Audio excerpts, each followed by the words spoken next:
Today's video, I'm recording on my living room floor because when you move across the country, problems come up, so working through those. Lots to go over today. Leave a like, please subscribe if you enjoy the video. Thoughts and opinions are my own. Haptic, a Korean company who has been the most consumer front-facing provider of full-body VR haptic solutions, is coming soon with VR gloves to complement their full suit, arms, and face devices so you can further pursue your Kanojo and VRChat fantasies. Now, for all the new VR users out there, I'm going to teach you something. Kanojo VR is an adult sim. These gloves are called the Tact Glove. This will be on display soon at CES 2022 if CES actually still happens, since everyone is pulling out, but Haptic does seem to be ready to showcase these, and they will be launching for the consumer at a price point of $299. With actuators on the tips of your fingers, each promises to deliver a sense of touch when of course combined with hand tracking support. No word on if this will work in conjunction with the full tack suit yet, but there are more and more games adding hand tracking, so we'll have to wait and see. So they're pushing really heavily that these are consumer ready. I think a lot of people see consumer ready, and I've seen some pushback already. Remember, consumer ready, you might as well read it as early adopter ready. Like that's what it is. They're ready for people who are kind of like me and other people who started VR on a whim, and we just like experimenting with fun new toys to see how they work. So if I get my hands on these, I'll definitely let you all know how they are. But for $299, a haptic solution on your hands, it's pretty good actually. And if these can do any bit of what they promise, I'm very excited. So stay tuned. I hope to make a video on these. Let me know your thoughts. Moving on, what's better than one mega corpo giant in VR? Well, two. Apple, always in the background discussions, but making a couple big money moves lately. Apple has recently hired Andrea Schubert, communications director at Meta's consumer hardware division for XR. Now this is a large hire and may be a signal that Apple is nearing the end and setting up for a product launch soon. Even more so, reports are coming out showcasing the metaverse fight between Apple and Meta heating up more. Allegedly, Apple is paying out very surprise bonuses of up to $180,000 to software engineers in an attempt to outbid Meta and stop employees from defecting to other companies or incentivizing new employee growth. As long as they don't force these employees to do DoorDash, I think this will retain some people.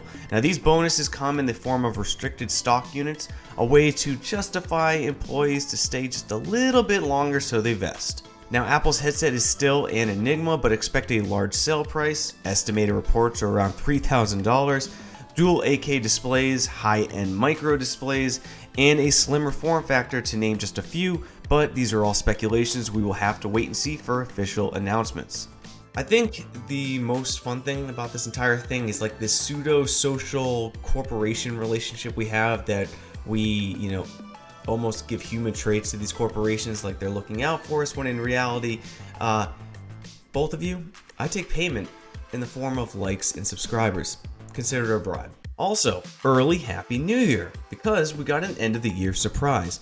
Shared by Elliot Tate, someone many of you are likely familiar with, Discord handle PreyDog has decided to release his Resident Evil 2 and 3 mods coming this new year. Now, these mods of course make the entirety of Resident Evil 2 and 3 playable fully in VR, and this mod will give you the optional first-person support, and yes, these have full motion control support as well. Now, you also have the option for the standard third-person view mode as well with a gamepad controller.